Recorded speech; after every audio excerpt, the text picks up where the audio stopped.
Cheers. Cheers, dude. Yeah. All right, here we are, man. Brought to you by... No, just kidding. Yeah, so... All right, well, welcome. Thank you. To Cadmus. Yeah. Is that what you're calling it, Cadmus? Yeah, we're here on the 101 in Cadmus Street, so for lack of finding a better name. It's, but what we're doing here is trying to bring community radio, local radio, and conversations like we're going to have to the people who are interested in culture and music and art and community. Yeah. So we're really excited to have you. This is really our first episode. Sweet. And right. Yeah, and so for those of you who don't know Jesse Audelo, one of my favorite people ever, for sure, and been inspired by you for a long time, by not just your work ethic and talents, but mostly your also, the main thing is your personality and your humbleness and kind, warm-heartedness towards everyone. Because I always think back to the Victor Wooten quote that he talks, that his mom said, what does the world need with another good musician? What the world needs is good people.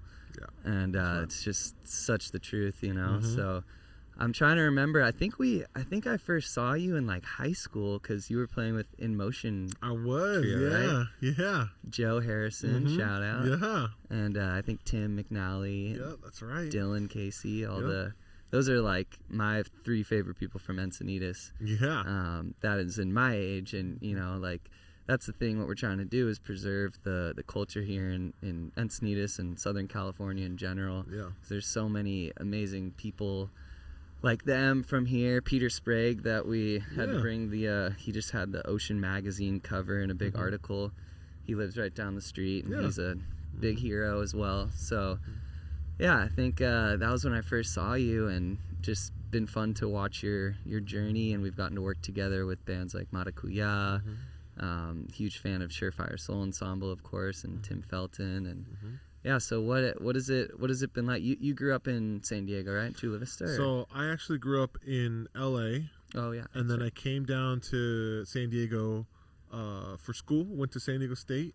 That's where I hooked up with a lot of different musicians who are doing amazing things now. Guys like Louis Valenzuela and Omar Lopez.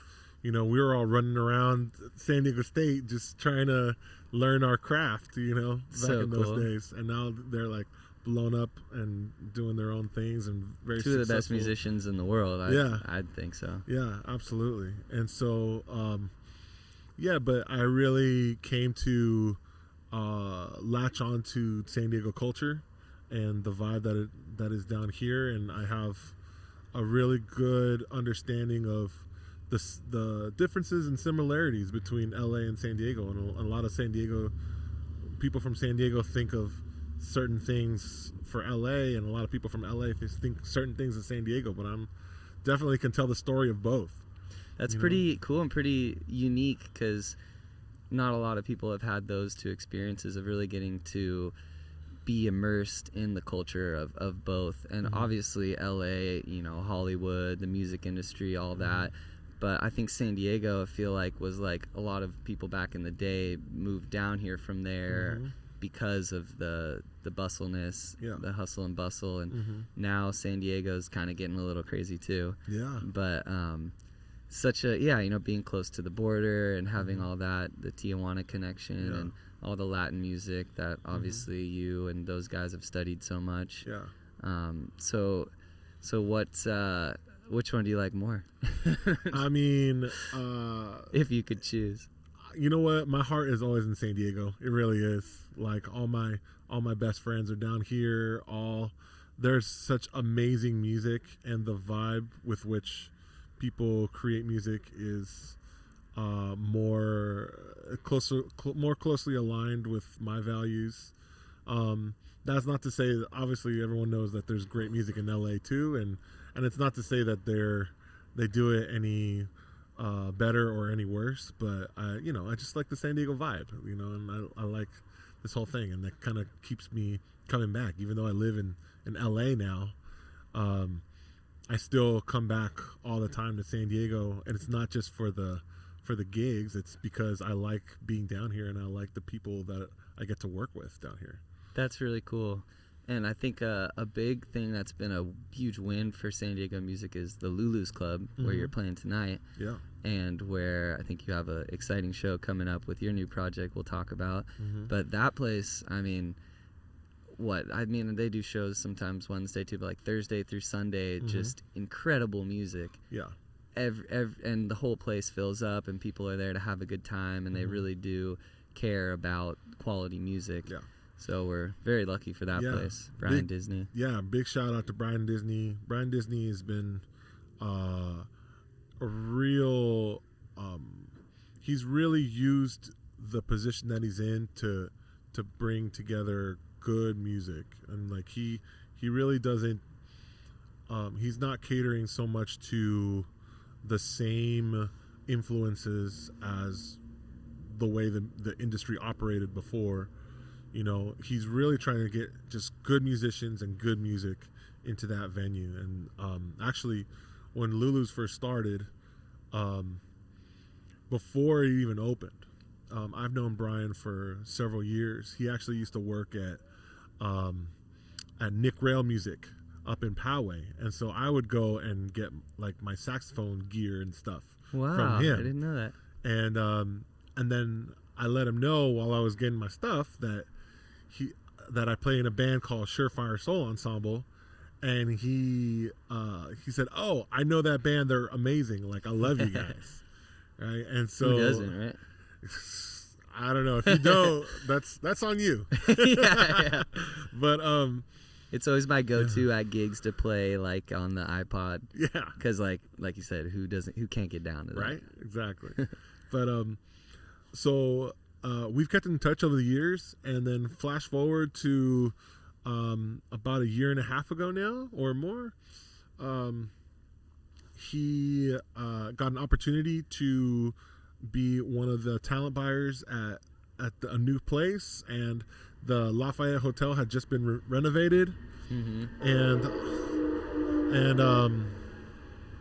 he asked me, "Hey, could you come in and just check out the space?" He's like, I want you to come in and check out the space. And so I said, sure. I stopped by, and I was like most people are, just like blown away because it's beautiful. It's a beautiful space. Yeah. And also I had played in that room before it was renovated, and I remember what it was before, and it was not nearly so impressive.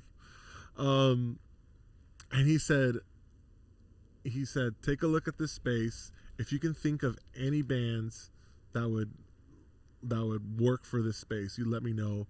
He said, I want any and all bands that you are a part of. He said, bring all your bands. Anyone you know that you think would be good, send them my way. Like, we're looking for good music, and I trust your judgment. Send them this way.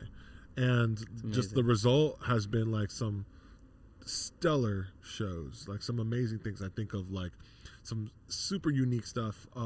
Like tonight I'm playing with San Diego Latin Jazz, which is an amazing band that actually features a lot of LA musicians who love the group so much and have the same feeling as me and want to play in San Diego because it's such a great place to play, and the camaraderie and all that. So they come down. And but projects like, I mean, Surefire's been there. I think of Omar's project Mambo Nocturno is just out of this world. It sounds so good, and yeah, just the plethora of other amazing shows like that have been through there. So yeah, I think my favorite shows I've ever played have been there. With Anthony, we played there, and I mean, just the crowd is that's the best thing about that place is that, well, all the things we just mentioned, but the reason why it's so successful, I think, is because of that. But you really have a whole full packed room. I don't know how big it is, at least like, 300-400 people. Yeah, you can get 400 in there. 400. So 400 people just ready to have a good time, dancing, like the loudest crowd response I've ever heard. Even, what's her name was there when we played. Oh my gosh, that's not. Oh, Alicia Keys. Yeah. I don't have the greatest memory. Alicia Keys and her husband Swiss Beats were there when our first gig there, and they like loved it. And then Swiss Beats DJ'd after until, I mean, I left at like 2 a.m. and he was still going. But that's fun that they go hang. I think they're friends with the owners. Yeah. But just that place, it has some magic that you can feel. And I always say any business, any place is the top down. So like Brian, I mean, he's obviously not the owner, but they trusted him to run it. And it's so cool you say that, because a few of my other friends too, my girlfriend Helena, she was also asked to come by before and check it out, and same thing, give their opinions. And like, how often, you know, does that happen? Right. Like, yeah, exactly. Usually music is like an afterthought at a music venue or at like a place that has music. Yeah. They're just like, okay, how do we make the most money possible? You know? Like, well, have good music. And you know, Brian knew that if he had the support of great musicians, that like the great music would come. Absolutely, you know. So I think that was great thinking on his part, and it's still served him to this day. I mean, so many of us we thought, okay, give it a year and the crowds will die down. Right. Give it a little bit of time, and the hype will fade. Yeah. The hype is not faded. Oh, it's only getting bigger. It's only getting bigger. I think it's becoming like a international, like national, and maybe even international. Attention on it. Absolutely. Because there's just not places like that. I know there's a place in Miami that Mitch's band's been flown out to, called like Zuzu or something. Okay. Like that seems like a similar cool place, because they're, you know, paying well, bringing these bands out. Yeah. And like, but like, you know, even LA, I don't think, like, you know, there's the Blue Note they open now, the new Blue Note there. I haven't been yet, but that's probably pretty amazing. But yeah, man, it just comes down to the music, and that's like what they care about there, and realize that because Brian's a musician, you know, he's a fan. Exactly. And that's always going to make the best boss of a place like that. Right. I mean, yeah, when you have, even when the musicians are in the conversation, you just know it's going to be good. And it's cool that they do a lot of free shows. But then, like, if, you know, they want, like, just these people's fans to be there, they'll do ticket. Like, Sure Fire shows always sell out. Yeah. Mitch has a show coming up, ticketed, I think. And I love that. That's really cool. And even the Casbah's been putting on some shows there. I think Braxton Cook was there last night or something. Yeah. I wanted to go so bad, but I wasn't able to. And, like, Black Dynamite's there tomorrow. Yeah. Dude, I want to go to that so bad. I think Joe Cleveland's with him and stuff. Like, amazing shows. We never get that quality here, you know? Yeah, and in such an intimate setting. It really is. I mean, you're right there with your favorite artists. Like, that's super cool. Yeah, and no barricade, no nothing. Right. And don't want to leave out the Belly Up, because I love the Belly Up, and since '74, and, you know, I'm lucky enough to get to work there sometimes and be good friends with the people there, and so we can't leave that out, because San Diego wouldn't be what it is without the Belly Up too. But true. Luckily there's more places, because there's definitely enough room for many venues. Yeah. And so to go back to Sure Fire Soul Ensemble, I wanted to ask you about that sort of partnership with Tim Felton, because you guys have like 5 studio albums out now. So many amazing. You guys have been backing up Big Daddy Kane on the road, and just obviously Tim has his amazing studio where he records lots of great bands from LA, Jungle Fire, and it's not. When did you meet Tim, and was that in college too? Man, I met Tim here in beautiful Encinitas. Really? With In Motion Collective. Oh, it was with In Motion. Yeah. No way. Yeah.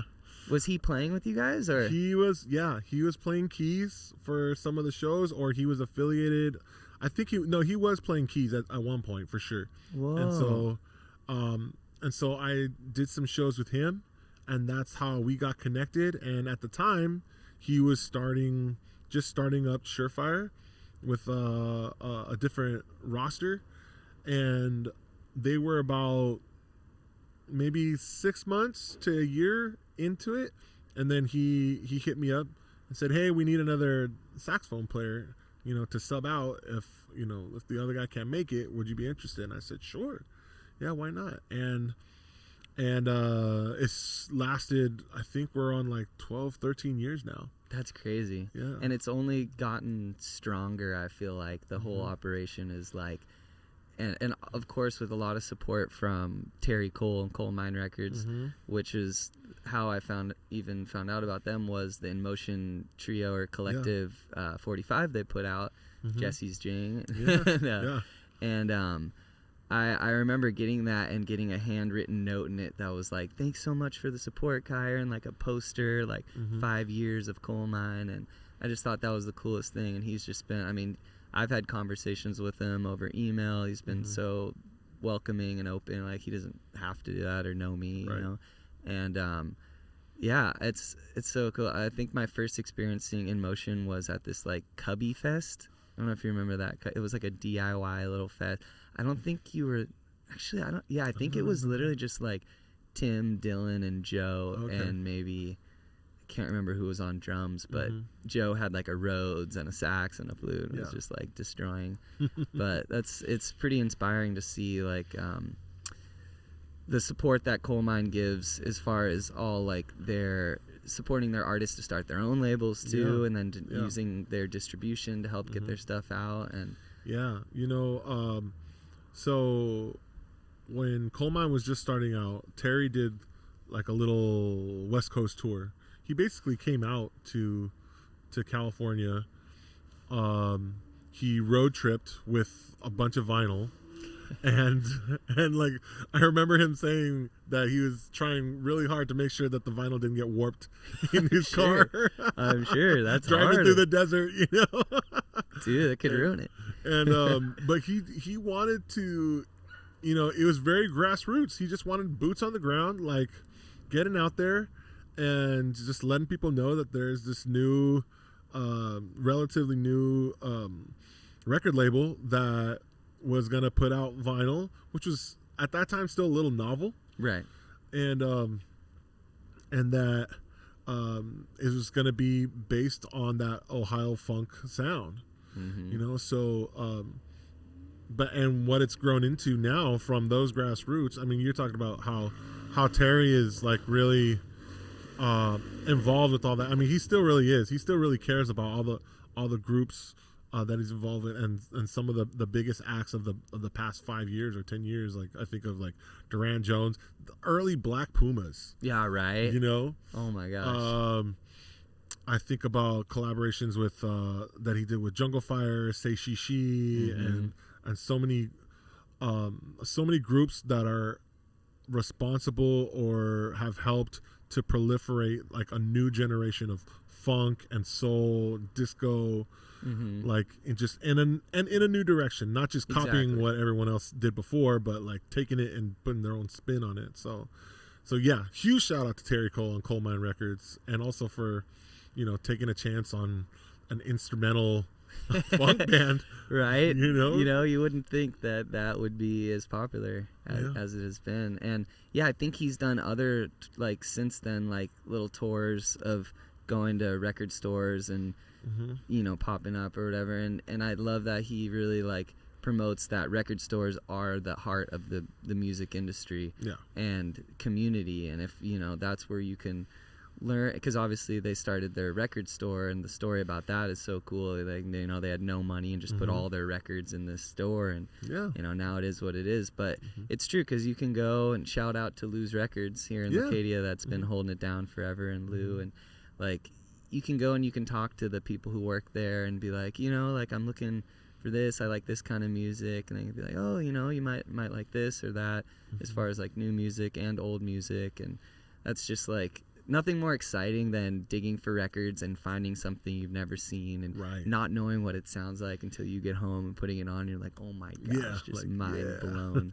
And you know, it's gotten a little expensive now because of the more popularity, which is good. But I remember like do you ever go to the thrift traders back in the day? Dude, that was shout out to Jeff who owned that. I did a corporate gig with him randomly. He was a vocalist too, but he had like 7 stores, and his main one was this old insane asylum. And my friends found out, I guess we can blow up the thing now because it's not there anymore, but they had a whole back area where all the incoming stuff would come. And it was like this circular thing, like it was literally an insane asylum. There's like rooms and bathrooms, and there'd just be records everywhere. And if you so we just go dig back there. And it was behind a curtain, like, you know, no one like that just like got lucky, but everything was $1 that you found. So like, you know, my friends especially, because they were more into it and making hip hop beats and stuff, and they were just always down there, just found just the most amazing records. Oh, that's awesome. And that's it's just something like, you know, Spotify and this and that. You can find stuff and they'll recommend whatever and it'll go to a new thing, and that's cool and fun, but not even close to the experience of finding and buying a record, like the visual aspect that goes with it. And that's one thing Sure Fire Soul Ensemble and Coal Mine in general, though, like really cares about the packaging. A lot of tip-on vinyl, you know, gatefold, where you have all the info about the bands that's so fun to read while you're listening. Right. And it's funny because there was a period of time when before vinyl started blowing up, when everything was digital and we lost liner notes.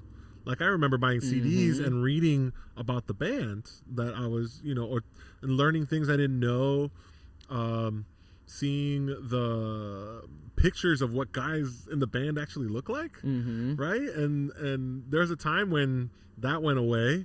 How they dress, their gear they'd use, you're like, whoa. Yeah, I mean, and the later on, I got to thinking about the artistic thought behind like having to make that. Like, someone's got to design all that stuff. Someone's got to write it. Someone's got to design the album artwork. Someone's got to design the inside and all, you know. So it employs a lot of people, and then we kind of lost that for a while, and now that's coming back again.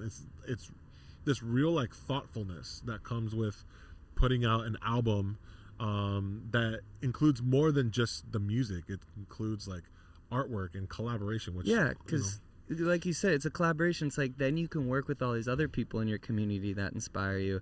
And even back in the day, like like, you know, would always credit like cover photo by this person, album design by this person, and especially the liner notes is like my favorite, because especially like jazz records back in the day, you know, it'd be like by a very well-known critic or whatever, and each song is written about, and it gives you like a deeper look, a deeper insight into the music and someone's professional opinion, or also, you know, they're probably friends with the band, this and that.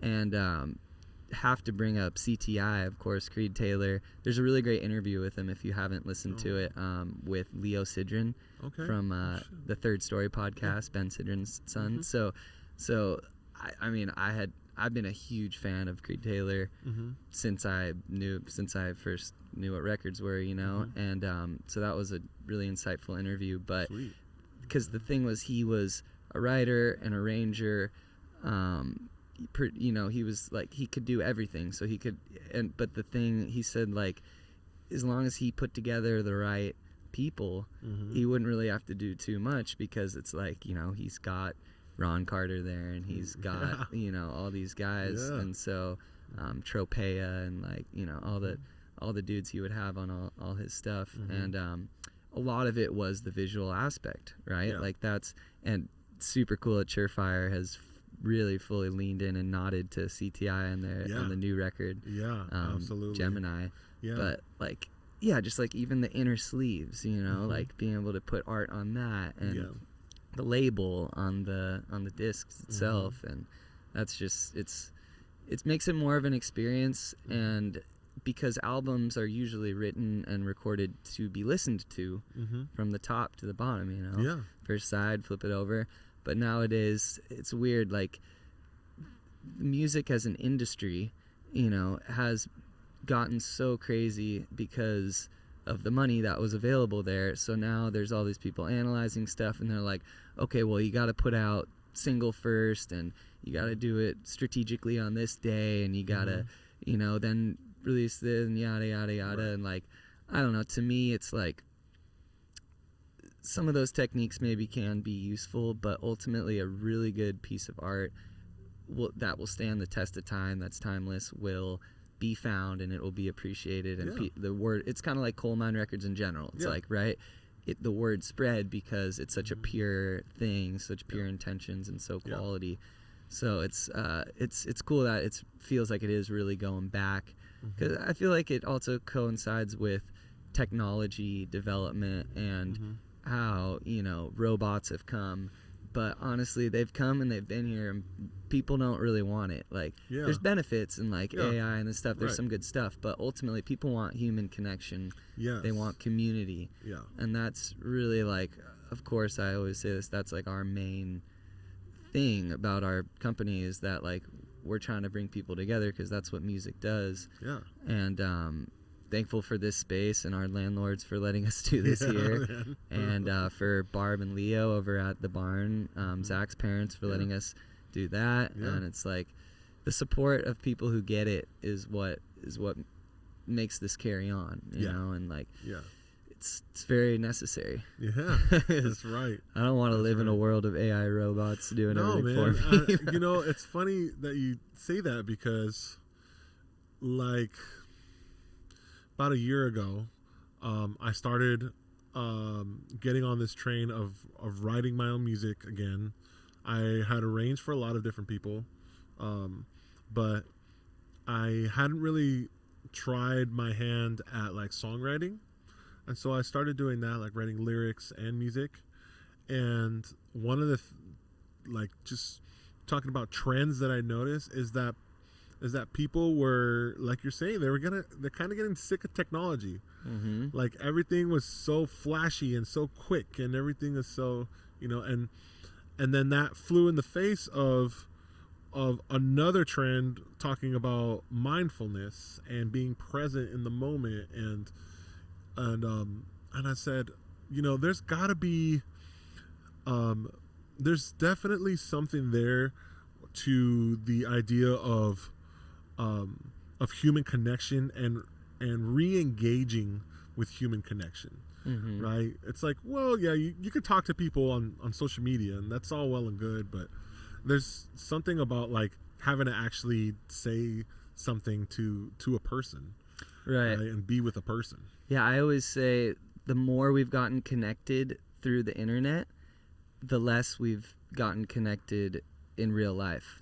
Because people are like, oh, I just talked to that person, I don't need to call them or try to meet up with them. Like before, you had to meet up with people to have any connection.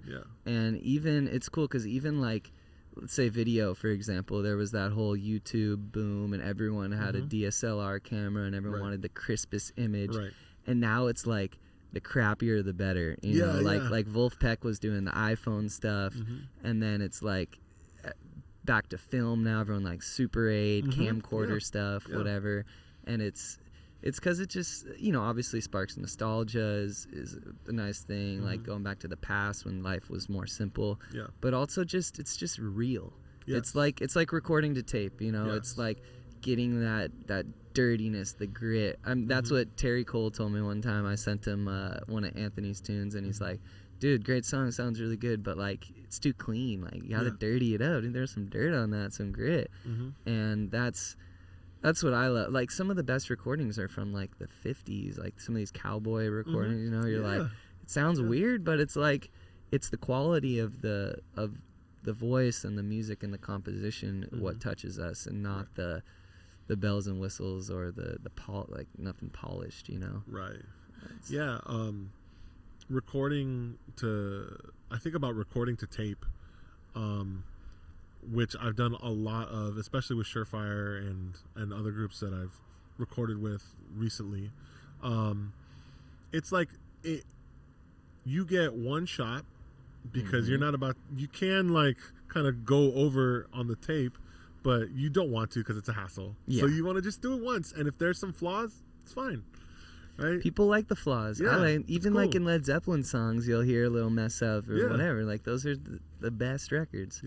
And that was a lifelong goal, because I met Jordan Andreen maybe I was probably like 20 years old, 21 at Big Fish, and he was there repairing some stuff. And we were there because Paul had seen my band play at the Mr. Peabody's, because I used to like hit the guerrilla marketing hard. I was like, I would print 250 flyers for every show we did, and I would put them everywhere. So I put one at the 7-Eleven by his house, and he's like, oh, okay, let's go check this out, because he's trying to get business too and get some bands in. So he's like, oh, come do a song, you know, for free, check it out.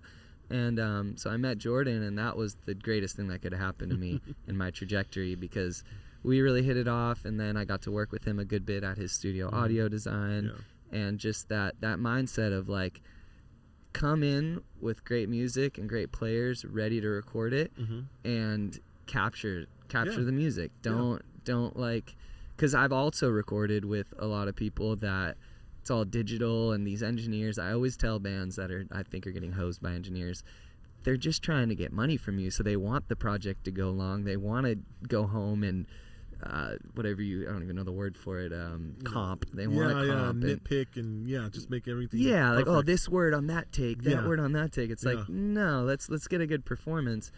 And so forever I'd been wanting to get our own analog setup.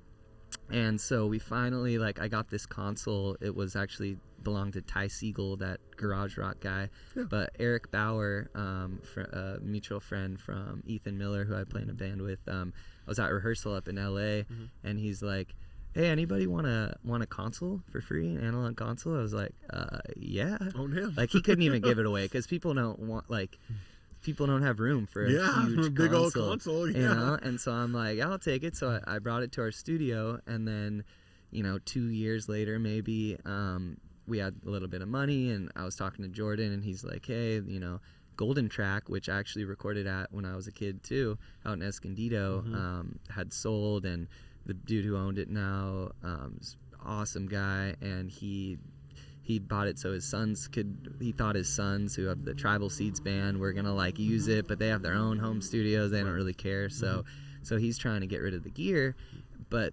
thankfully Jordan convinced him, like, hey, I'll help you get this gear to people who are gonna use it. You might get a little less money, it might take a little longer or whatever, but ultimately, luckily, he really cared. And so one day, like, it was funny because it was so immediate. It was like, he's like, okay. I'm like, okay, I'll go check it out.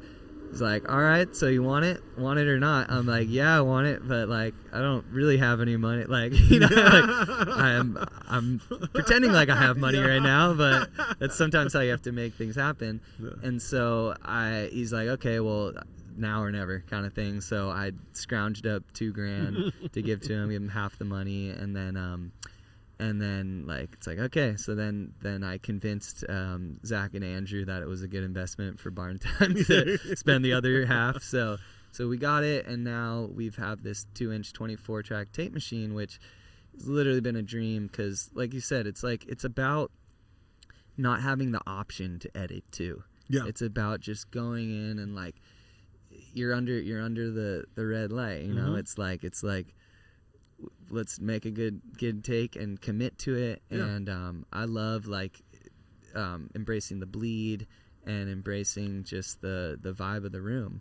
And which a lot of my favorite artists, like the products I love, like Theo Katzman, I'm sure you know him, like my hero. You're one of my heroes. He is one of my ultra heroes. I got to meet him at the Belly Up after a show of his, and talked to him for like 45 minutes. And he didn't have to do that, like he's just such a cool guy. And he talks about the same thing. He has a setup at his studio, same thing, analog, and it's just like, it's all about just committing to that take. And then if one little thing's wrong, whatever, you feel the magic. And it's always in the first or second take anyways. Like, you keep going and going. It's like, okay, we're losing the magic here, guys. Let's maybe leave and come back if we're not ready. But yeah, very thankful to Jordan. I know him and Dylan, who we talked about from In Motion, have an amazing studio they've been working on with he got the MCI console from Golden Track. They redid that, and obviously they both have tons of tape machines and tons of stuff up there.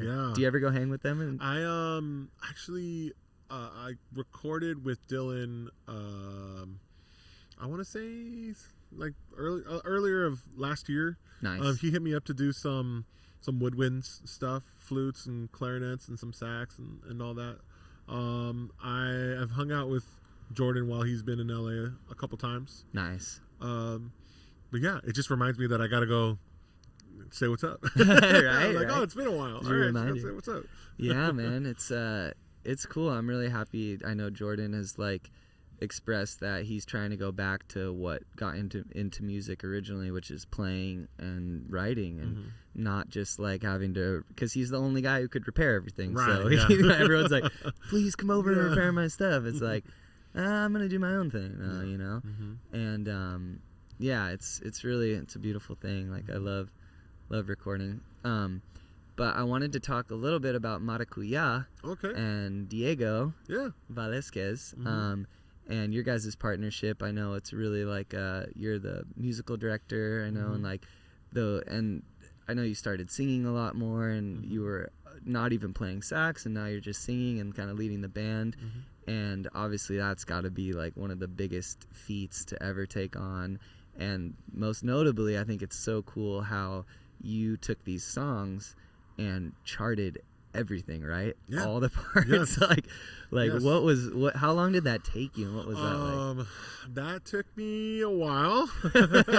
Labor of love, huh? Yeah, I mean, it was definitely like 2 months of just solid work on as whatever time that I could get. And I say that the only people who have these charts now are us, Maracuya, and the original bands.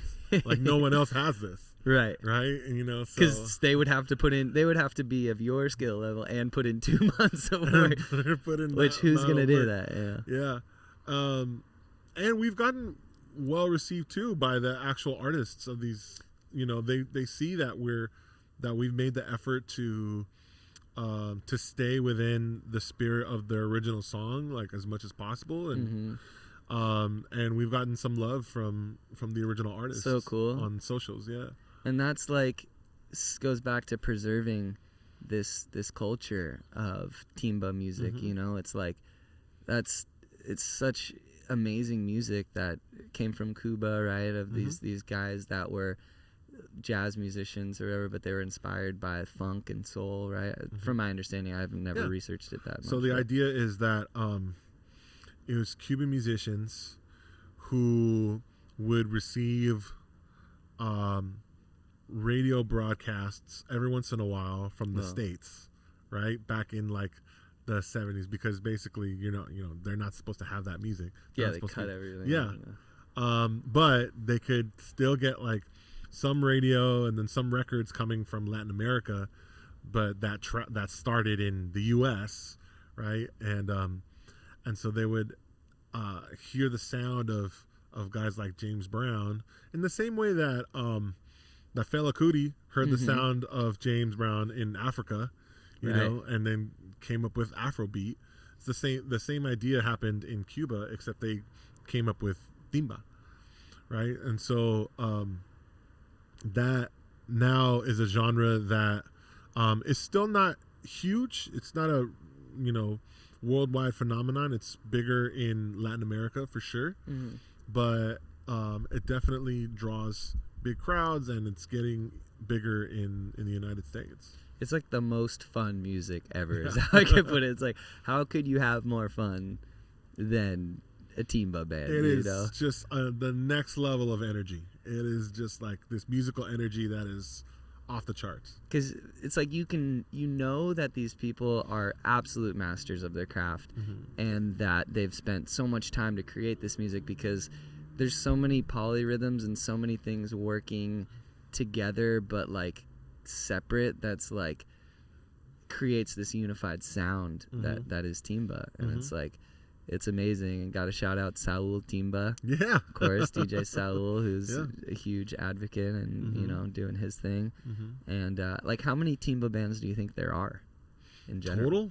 Like, like how many have ever like put out records? Honestly, there are probably only a few dozen. That's crazy. And of I guess working timba bands in the world, maybe a couple hundred. We're talking in the low hundreds.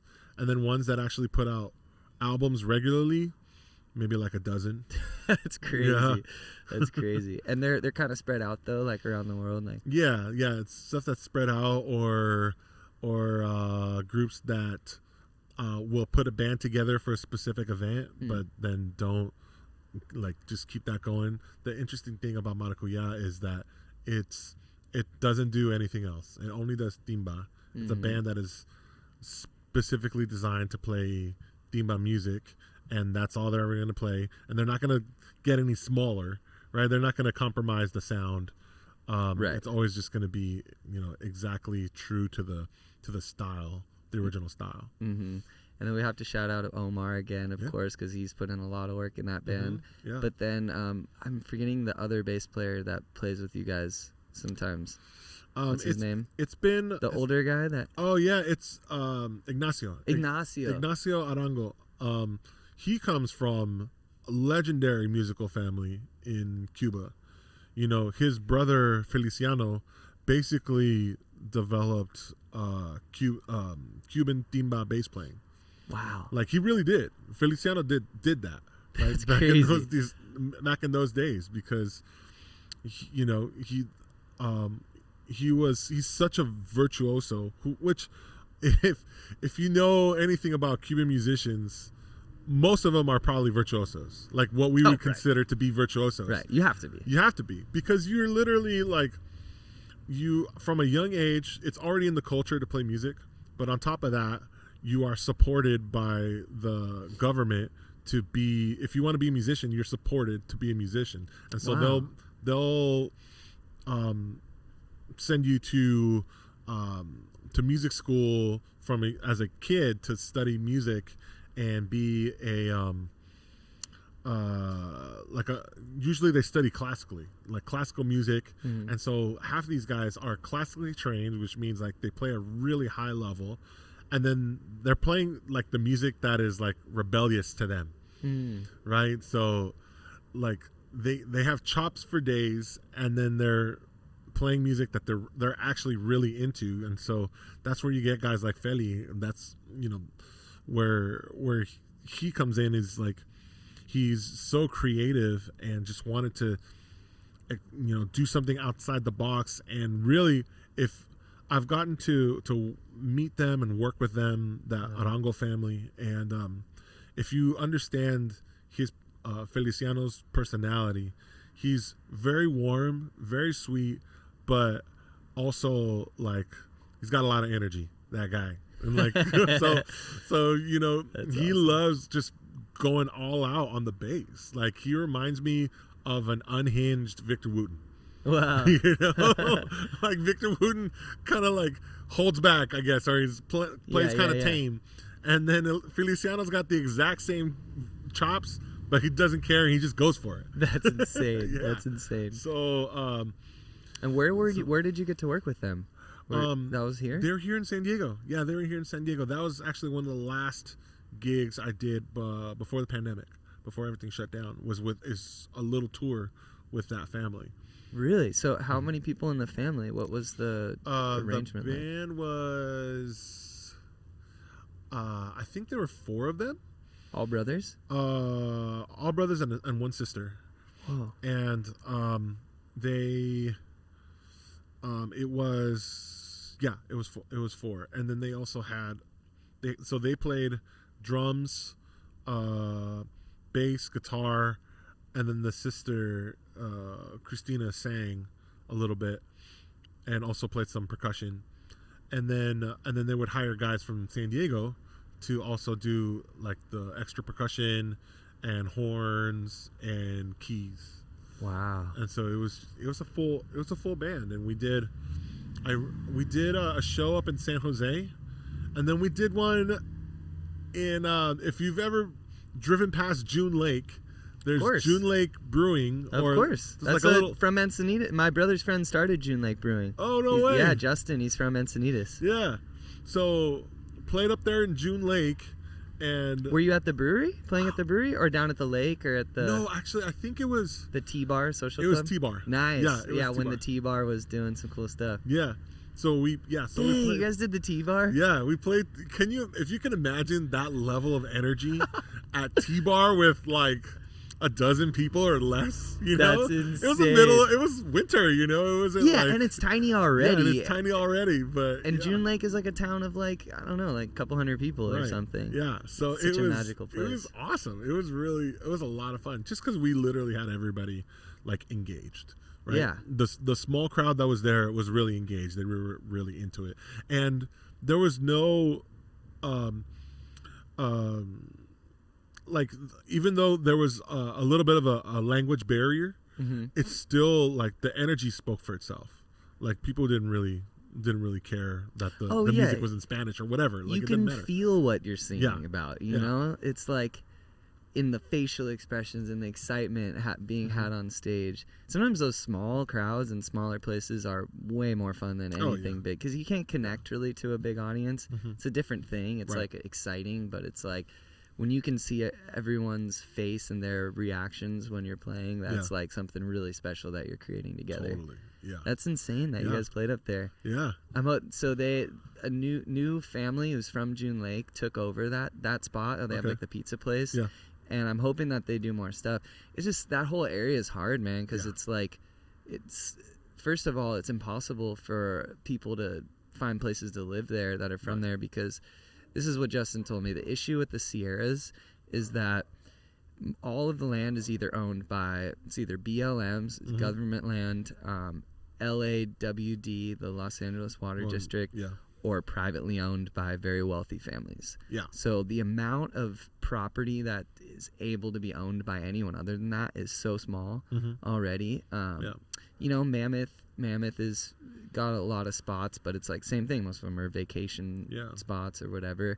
And then the native people from there have just, like most places, have gotten so screwed over. Yeah. And it's really cool. Justin's really involved in helping the tribe there. And, you know, because they live technically illegally, according to the U.S. government, in this spot just off the road that, like, they burn their trash. They, you know, it's like, it's really, and obviously a lot of them have addictions and stuff going on. It's so sad, but it's so funny. I forgot what like Justin's like, no, we're not in June Lake, we're not in California. He's like, we're in the the occupied state of, I forget the name because it's something I can't really pronounce, but like, you know, that's a whole nother conversation. But it's such a magical town, and you know, I've known him my whole life. He grew up with my sister and brother since kindergarten, and he moved up there. I think they just had their 12-year anniversary, and they moved up there because he loves mountain biking, snowboarding, and he said they have the best water there. So what is beer? It's just water. Yeah. You know, so and then when they moved up there was no breweries really there. I think Mammoth had a brewery, but their beer's terrible. Yeah. And now since he's like inspired all these other breweries that are in the Sierras, and they have like the best beer in the world. And the other cool thing about them is they've never signed any distribution deals or anything. They pretty much try to sell mostly everything out of their tap room that they can make, and then surrounding areas. And then they bought a truck to like come down to San Diego like once every couple months and bring some beer to like Pizza Port and like their friends. Yeah. But it's such an inspiring, like, you know, obviously alcohol has its downsides as well, as far as it can create some darkness. But as far as bringing the community together at the brewery, they have music every Friday. My band played at the grand opening, and then I've played at like every anniversary since, except for a couple I had to miss. But like, we're about to go and play up in Mammoth 2 nights. Sweet. And next weekend. But like, it's like anytime I want, I can hit them up and be like, hey, can we do a gig at the brewery on a Tuesday or whatever? And like, anything you want, you know, just like really the most loving, kind people. Yeah. And that's probably one thing why that show was so special to you guys. You know? I mean, it's true.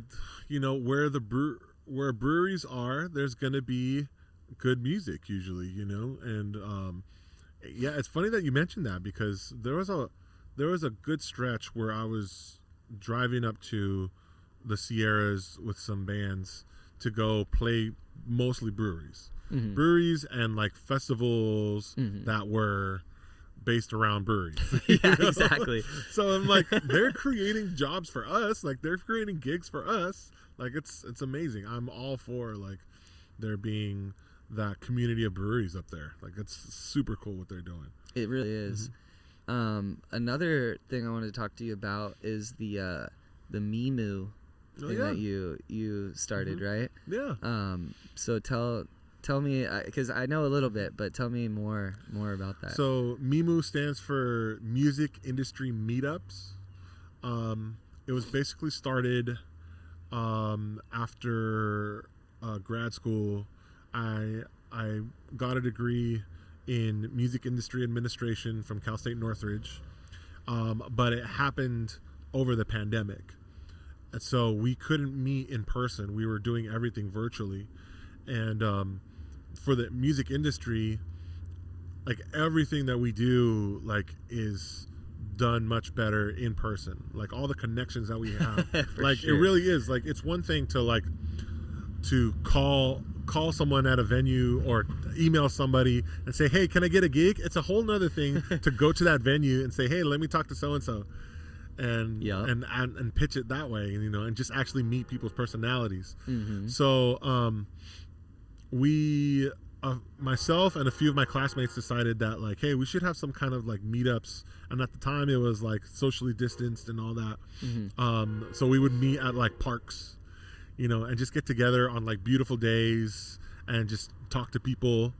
Later on, it became just finding common ground, places where everyone could join up. So breweries were the thing, because a lot of times breweries are not, they're not 21 and up necessarily. Mm-hmm. Right? You know, people can bring their families. And if you don't want to drink, it's totally cool. A lot of breweries have good food now, mm-hmm. right? So we thought, okay, and non-alcoholic stuff, and non-alcoholic, like that's been a trend, more recently, you know. So, fruity water. So we thought, okay, and they have a lot of times their spaces are big and they're curated. Mm-hmm. They look really nice. Mm-hmm. So we said, okay, let's choose breweries, and so that's usually where we tend to do events, is at breweries up in LA. But the whole idea is just bringing people who are involved in the music industry together so that they can expand their network and just have people, you know, that they can call on for certain things. For example, you know, if someone's looking for a job, and you know, some of the other MIMU, we call them members. If you come to an event, you're a member. No fees, no nothing. You're a member of the club. I love it. That's what's up. And yeah, we'll get word from our members saying, hey, there's an opening at the company that I work for. You know, if there's any other members that are interested in something like that, or there'll be events. There have been a couple times where I've reached out to our MIMU members and say, hey, I'm planning on going to this other networking event. So we don't focus on just our stuff. Like, nice. We will take our group and go to another networking event that someone else is hosting. Like, that's totally fine. That's really cool. The whole idea is that we're just trying to network. Yeah, right? And that's so important. There's a group here that we went because Helena was playing at this place, and the owner was part of the group, and it's called The Group SD. And honestly, it's pretty inspiring, because this guy June, he has gotten together. I think he said they have like a couple thousand members, at least like 1 to 150, sometimes 200 people show up each week on Friday mornings, and they have a different speaker that comes and talks, and it's a lot of like business owners or whatever, a lot of like the kind of wellness people. But yeah, those networking events are essential, man. Yeah, so I am absolutely not opposed to there being a MIMU San Diego. We call it MIMU Los Angeles officially, because we plan on having other MIMUs in different cities. Yeah. If someone wants to start a MIMU in Nashville or in San Diego or San Francisco or wherever, like, we're not opposed to it. So that's like Andrew, who you know, is his whole thing with, he used to have Ursa Polaris, his studio, you know, and he was going for this membership-based thing where you become a member, and it's like a small fee, and that gives you X amount of studio time and access to, you know, everything in the studio and the network. But then the goal really is to make that nationwide and maybe worldwide. So there's like these different, whatever it's called, Ursa Polaris, whatever, in each town. And now, like, if you're on tour, you can go and now there's a studio you can go rehearse at, or even like sleep at, or whatever. You know? Like, like totally. things like that. And the franchise model of like, but not like selling anything. It's like a supportive thing is really cool. And that's what we want to do here with the community radio is like, I think that every town, every place should get back to local community radio and be able to talk to just community members about stuff going on around, because radio's been dying. Some people listen to radio. 88.3, shout out, great station, but like overall most people are putting on it's so easy to play your phone on cars now, so you're putting on an album, a podcast, whatever it may be. But that's what we want to do, is really like bring the community together through conversations. I want, like, this is our first one, so obviously it's very primitive, but like I'd love if there was 20 people out there, people walking by come in, hey, you guys got a question for Jesse? Like after listening to this conversation, I'm sure it sparks some questions and stuff. So it reminds me of Omar used to put on an event called the Symposium. He used to put on events called symposiums. Really? Down in Chula Vista at the house where we were living. And at the Afro Jazziac at the Afro Jazziac house.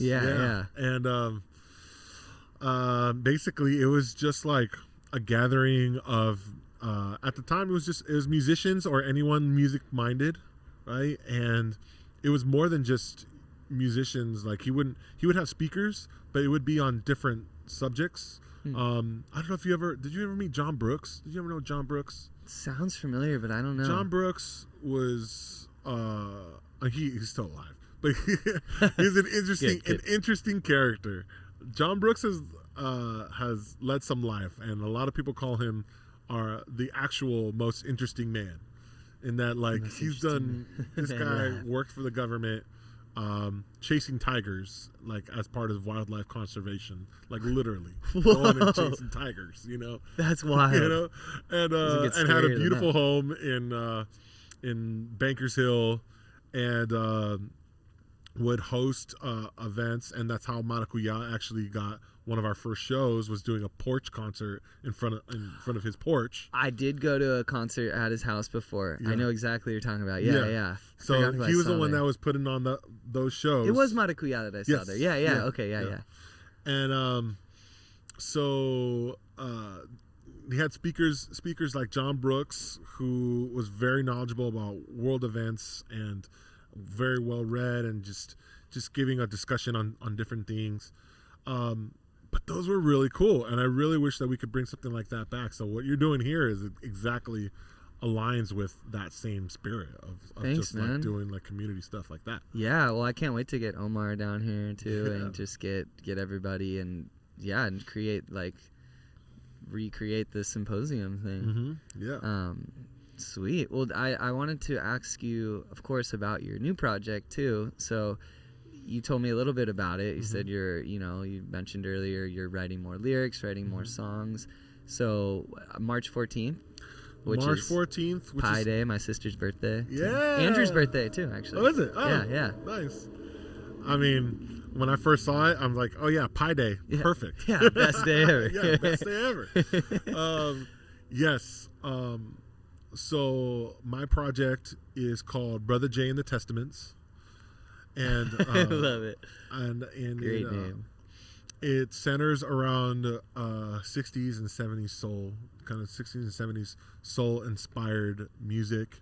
I grew up with the oldies like that, and I love the sound, the Philly soul sound in particular, like the Delphonics and the Stylistics, and I think that there was a lot of people emulating soul from the 60s, which is all great and it sounds awesome, but I wanted to kind of do something else, because that Philly soul sound incorporated a lot more horns and strings, and I love arranging for horns and strings. So I said, okay, well, I want to go with that sound.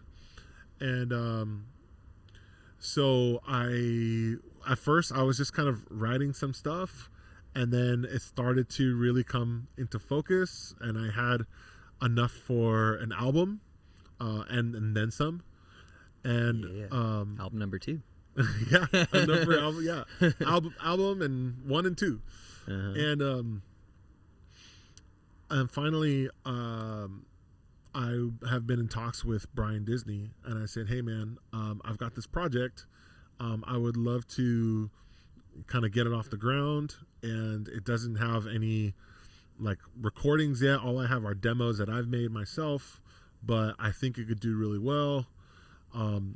But I could use a deadline. I'm really good. I'm really good with deadlines. Yeah, a lot of people are. Of course, right? we need it. We need kind of like that structure of like, okay, that's the day. Yeah. You know, now you can plan out everything before that.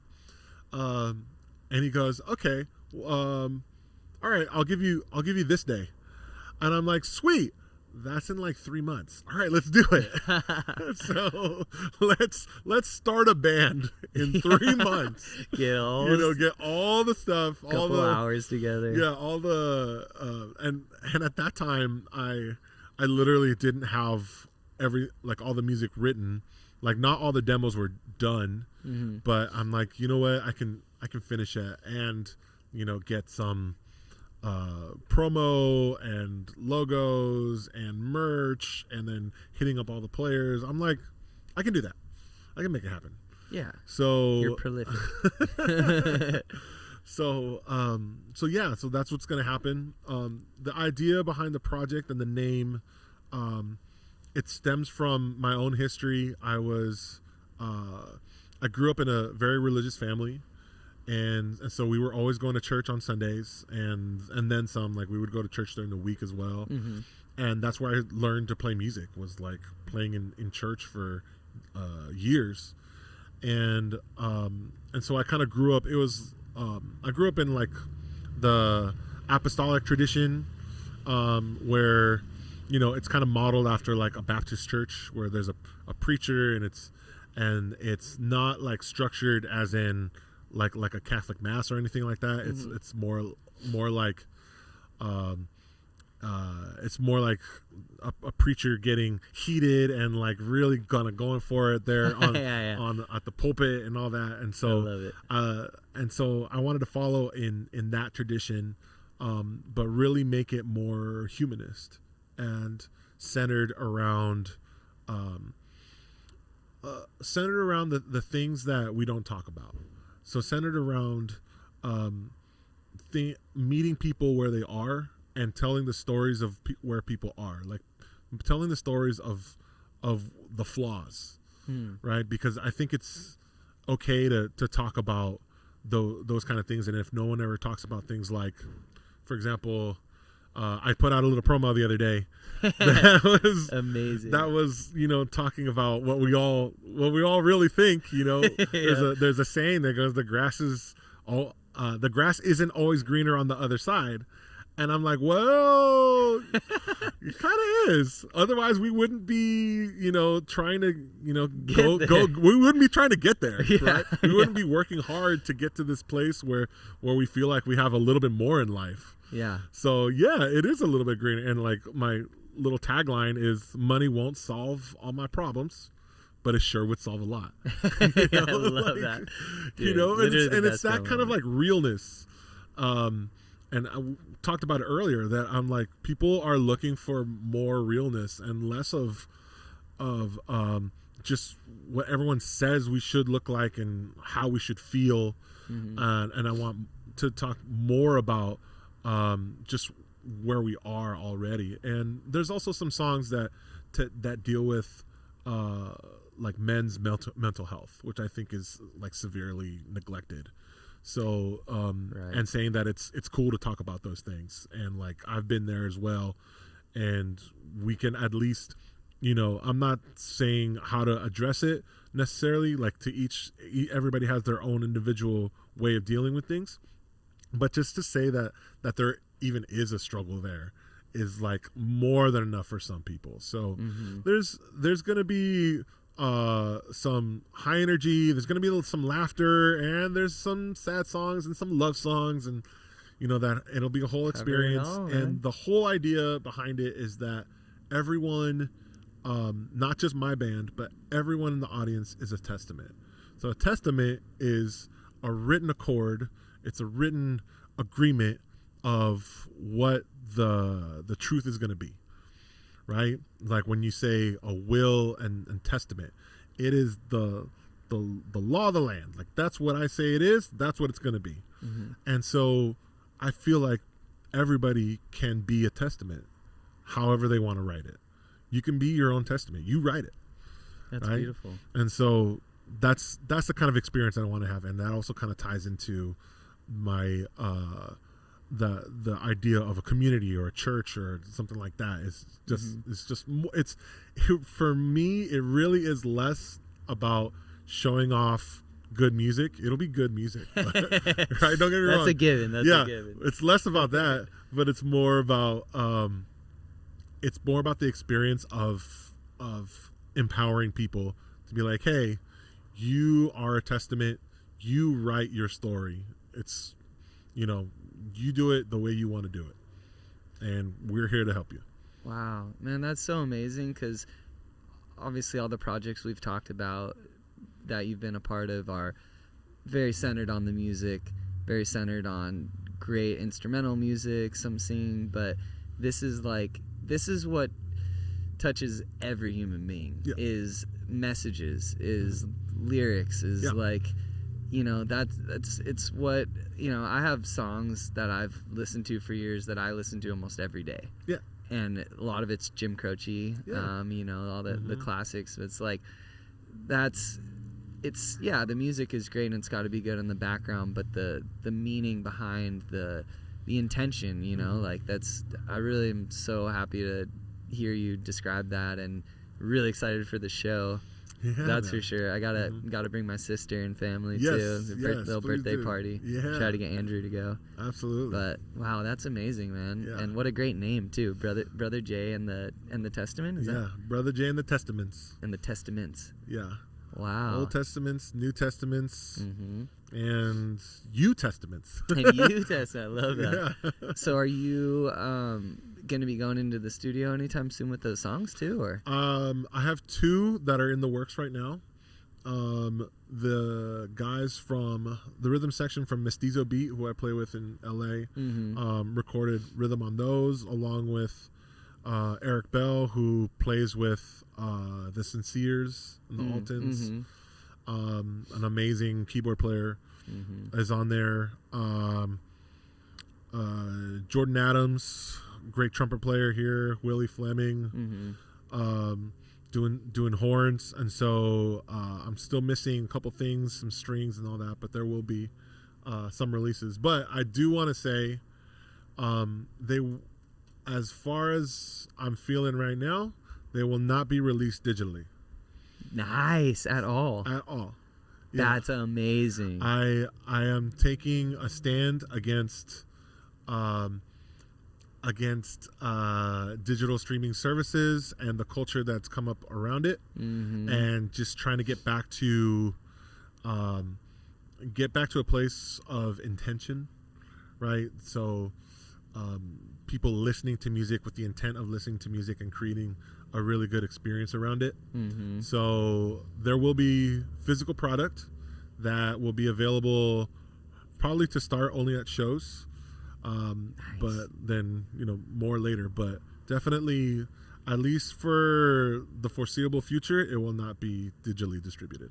Wow, that's amazing. Yeah. With our radio show, of course, it's gonna be digital online, but obviously, like I said, we're still primitive here, but once we have everything here, what I want to do, this is one part of the show. I want to have different things, but I want to play local music and other music, but only on physical copies too. Yeah. So could be CD, could be cassette, vinyl, whatever, and then I want bands to come here and give us their stuff and talk to them about it, and then have time where we're playing it too. Yeah, perfect. Because that's what it's like. You said, it's the experience, man. It's like if you have to listen to it physically, you have to go put it on, have the stereo set up, sit there, be just intentively listening.